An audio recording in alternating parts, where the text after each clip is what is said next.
नमस्कार दोस्तों, मेरा नाम अनिल सोलंकी है। मेरे यूट्यूब मंच लाउड जाट वॉइस में आप सबका स्वागत है। दोस्तों, हमारे प्रदेश हरियाणा की राजनीति में दो बुजुर्ग हैं। एक का नाम है राम कुमार गौतम और एक का नाम है रामचंद्र जांगड़ा। दोनों को एक बीमारी लगी हुई है जिसको कहते हैं हाकरा। अब ये हाकरा एक ऐसा रोग है जिसका इलाज किसी डॉक्टर, किसी वैद्य, किसी भी हकीम के पास नहीं है। हाकरा क्या बीमारी होती है? बुजुर्ग आदमी जब हो जाता है, जब उसकी उम्र 75-80 साल हो जाती है, तो उसके शरीर में एक अजीब सी बेचैनी रहती है। नींद नहीं आती, शरीर के अंदर चब चब रहता है, पूरी रात नींद नहीं आती है, ऐसा लगता है कहीं उठ के भाग ले। तो ये तो होती है उम्र की समस्या, क्योंकि बढ़ी हुई उम्र अपने आप में एक बीमारी होती है और उस उम्र में बहुत सारी बीमारियां बुजुर्गों को घेर लेती हैं। लेकिन इन दोनों बुजुर्गों को जो हाकरा है वो अलग ही किस्म का है। इनको भगवान ने बहुत कुछ दिया है, लेकिन ये जो चाह रहे हैं वो इनको मिल नहीं रहा है। वो क्या चाह रहे हैं ये आज के वीडियो में मैं अभी आपको क्लियर करूंगा। पहले बात करते हैं राम कुमार गौतम की। राम कुमार गौतम की समस्या ये है कि वो एक बार जेजेपी से एमएलए बने और दोबारा भाजपा से एमएलए हैं। ना उसको जेजेपी पार्टी ने मंत्री बनाया और ना ही बीजेपी ने मंत्री बनाया। उनको ऐसा लगता है कि अब उनकी उम्र बहुत थोड़ी बची है, क्योंकि वो 80 साल पार कर चुके हैं। अगले चुनाव तक पता नहीं कितनी जिंदगी बची है। वो ये चाहते हैं अगले चुनाव तक मैं जिंदा रहूं या ना रहूं, उससे पहले एक बार मुझे मंत्री बनाया जाए। तो ये इच्छा उनकी ना तो दुष्यंत चौटाला ने पूरी करी। दुष्यंत चौटाला ने उनको अपना दादा भी बनाया, उनको एमएलए का टिकट भी दिया, नारनौंद से दिया और वहाँ से चुनाव जितवा भी दिया, लेकिन मंत्री नहीं बनाया। अब भाजपा ने उनको सफीदों से टिकट दिया, चुनाव भी जितवाया, लेकिन मंत्री नहीं बनाया। अब बात यहीं तक होती तो कुछ और बात थी। बात इससे और आगे बढ़ गई। बात यह हो गई कि उनके दुश्मन अरविंद शर्मा को मंत्री बना दिया, जो उनको विधानसभा में गोबर खाना कहते हैं। तो ये हाकरा तो है राम कुमार गौतम का कि एमएलए बन जाते हैं मगर मंत्री नहीं बनते। हाकरा का मतलब अंदरूनी बेचैनी शरीर की।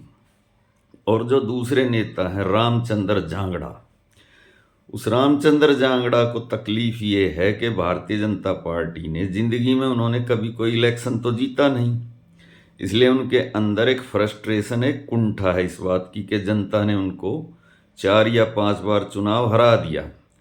तो इतना सब होने के बावजूद भारतीय जनता पार्टी ने उस व्यक्ति को वो दिया जिसको पाने के लिए बड़े बड़े धन्ना सेठ, उद्योगपति 50-50, 100-100 करोड़ रुपए कैश लेके घूमते हैं। यानी राज्यसभा, संसद का ऊपरी सदन, उसमें उनको बिठा दिया। किस लालच में बिठा दिया? क्योंकि वो ओबीसी में भी जो एक्सट्रीम बैकवर्ड क्लास होती है, अति पिछड़ी जाति से ताल्लुक रखते हैं, और भारतीय जनता पार्टी को अति पिछड़ी जाति का वोट लेना था। इस लालच में उनको राज्यसभा में बिठा दिया। अब उनका कार्यकाल इसी साल मार्च या अप्रैल में ख़त्म होने वाला है। उनके अंदर जैसे जैसे वो मार्च और अप्रैल की डेट नज़दीक आ रही है, उनकी बेचैनी बढ़ती जा रही है। उनको ऐसा लगता है कि मेरे को राज्यसभा का सेकंड टेन्योर नहीं मिला तो मुझे सॉरी, दिल्ली के ऐशो आराम, कोठी बंगले, सुरक्षा और जो एक सांसद को मिलने वाला प्रोटोकॉल है वो सब मेरे से छिन जाएगा और मुझे वापस आकर हरियाणा के अंदर अपने उसी पुराने पेशे में लौटना पड़ेगा जो मेरा पेशा है। और वो पेशा क्या है आप सब लोग मेरे से बेहतर जानते हैं, मुझे यहाँ बताने की कोई ज़रूरत नहीं है। तो इस चक्कर में वो व्यक्ति लगातार छोटे मोटे जो यूट्यूबर हैं जिनके सब्सक्राइब की संख्या कुछ 1000 में है, उनको पॉडकास्ट दे रहा है और उस पॉडकास्ट के अंदर ऐसे मोटे मोटे झूठ बोल रहा है जिनके ना कोई सिर है ना पैर है। और अगर ये बातें सच में ही हुई हैं तो उस आदमी से कोई पूछे कि आज तक उसकी जुबान पर क्यों ताला लगा हुआ था। ज्यों ज्यों उसका कार्यकाल समाप्ति की तरफ बढ़ रहा है राज्यसभा का, त्यों त्यों वो बातें निकाल निकाल कर क्यों सामने ला रहा है। अभी उसने एक पॉडकास्ट के अंदर, एक इंटरव्यू के अंदर ऐसी गिरी हुई बातें बोली। उसने ये बोला, मैंने कल ही उसका वो इंटरव्यू देखा, उसने ये बोला कि शरद यादव के घर पर मीटिंग चल रही थी, वहाँ पर चौधरी देवीलाल बैठे थे।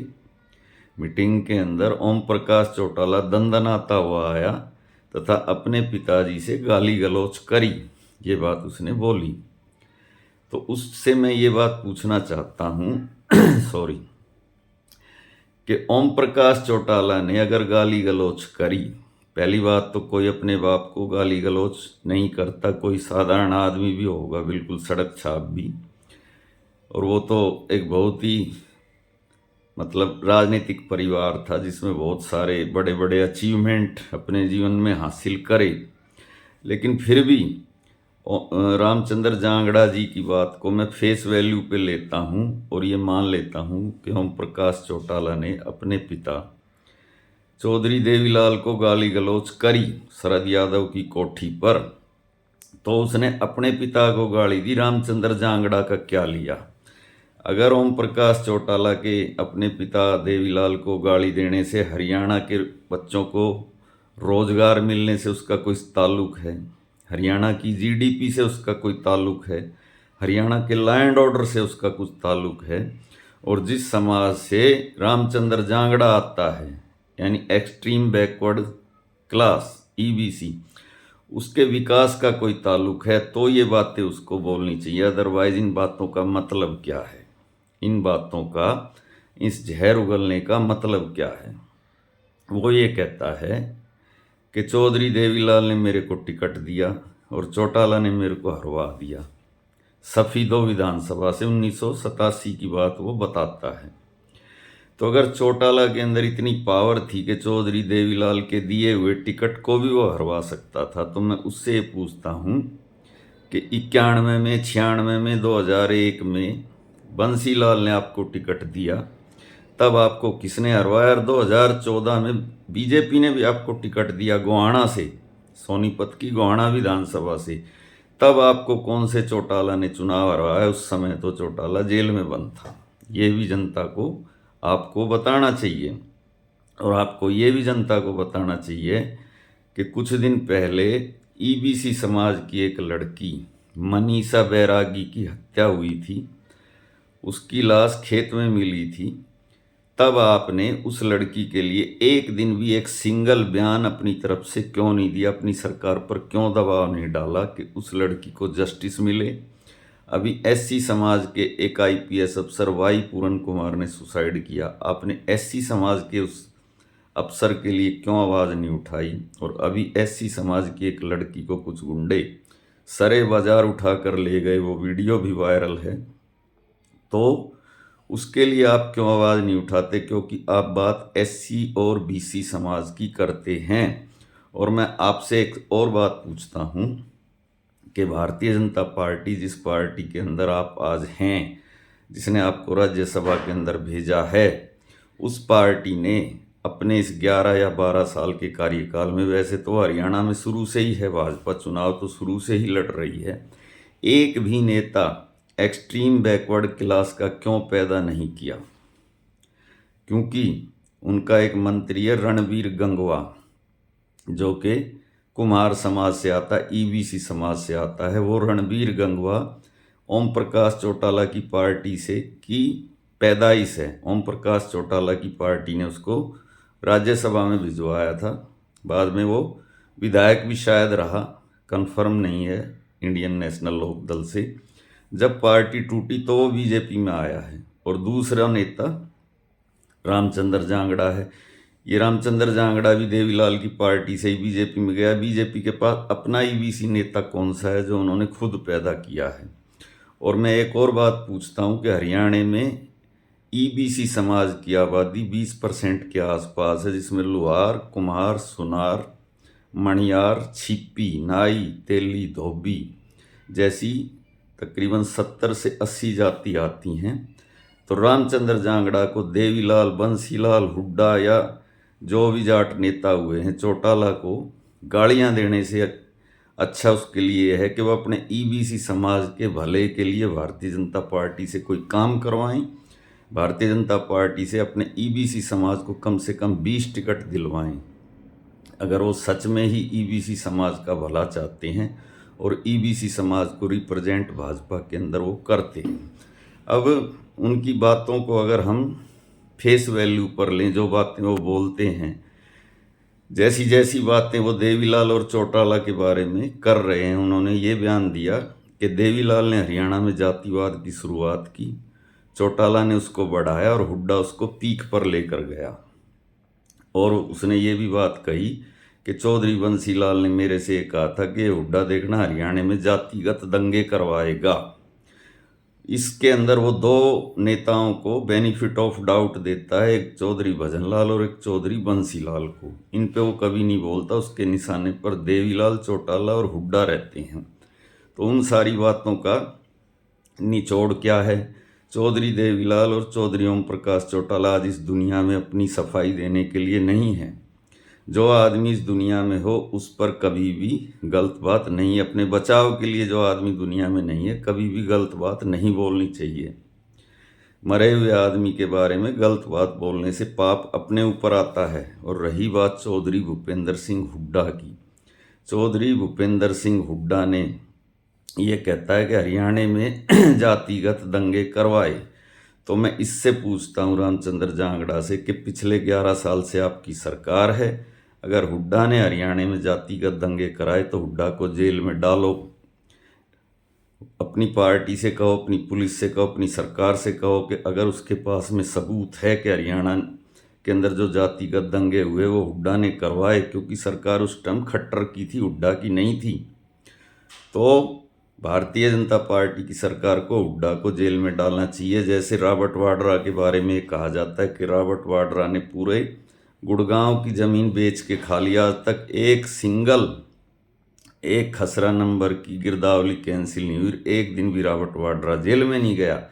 ऐसे ही हुड्डा के ऊपर ये आरोप लगाते लगाते बुढ़े हो गए। ये जो प्रोफेसर वीरेंद्र था हुड्डा का सेक्रेटरी, जिसके ऊपर इसकी ऑडियो लीक की गई थी, वो भी कोर्ट से क्लीन चिट पा गया। और जो प्रकाश सिंह कमेटी की रिपोर्ट थी जो इन्होंने ही नियुक्त की थी, उस रिपोर्ट में भी हुड्डा को क्लीन चिट मिल रही थी और बीजेपी के ही नेता उसमें फंस रहे थे। कैप्टन अभिमन्यु की कोठी जलाने वाले कौन थे, ये सब उस प्रकाश सिंह कमेटी की रिपोर्ट में है, लेकिन वो रिपोर्ट भी इनकी सरकार ने दबा दी। उसको क्यों पब्लिक नहीं किया ये भी इनको बता देना चाहिए इस देश को। और जिस बंसीलाल की, जिस भजनलाल की बात ये कर रहे हैं, दोनों कांग्रेस छोड़कर गए थे और बाद में बंसीलाल ने हुड्डा के टाइम में ही कांग्रेस में अपनी पार्टी का विलय करा और भजनलाल के बेटे कुलदीप बिश्नोई ने भी हुड्डा के टाइम में ही अपनी पार्टी का कांग्रेस में विलय करा। फिर दोनों के बच्चे कांग्रेस छोड़कर भाजपा में चले गए। उनको वहाँ पे कुछ नज़र आ रहा है, एक को राज्यसभा मिल गई, एक को नहीं मिली है, उनका पर्सनली फैसला है, इसके बारे में ज़्यादा कुछ कहने की ज़रूरत नहीं। और जो इल्ज़ाम ये ओम प्रकाश चौटाला पर और देवीलाल पर लगाता है, इसको मैं एक ही बात कहता हूँ कि रामचंद्र जांगड़ा जी, आप तो 4 या 5 चुनाव हारे, कभी आपने एक भी चुनाव नहीं जीता। और 2 बार चौधरी देवीलाल 75 और 85 सीटें जीतकर हरियाणा के सीएम बने और ओम प्रकाश चौटाला तो 5 बार हरियाणा के सीएम बने। और 1977 से लेकर और 2019 तक, जब तक दुष्यंत ने इंडियन नेशनल लोकदल पार्टी को नहीं तोड़ा था, आप उसका ट्रैक रिकॉर्ड उठा के देखो। उस पार्टी को चाहे वो सत्ता में आई या सत्ता में नहीं आई, वो चुनाव जीती या चुनाव हारी, कभी भी उसको 25% से लेकर 35-40% के बीच में हमेशा वोट मिलता रहा, इससे कम वोट कभी नहीं मिला। तो जिस पार्टी के अंदर आप इतनी सारी कमियां खामियां निकाल रहे हैं कि वो पार्टी जातिवाद भी करती थी, उस पार्टी में ये भी था, ये भी बुराई थी, उसके बावजूद भी हरियाणा की जनता उस पार्टी को वोट देती थी, सत्ता में लेके आती थी। और 1-2 बार नहीं, उनकी हरियाणा में 4 या 5 बार सरकार बनी।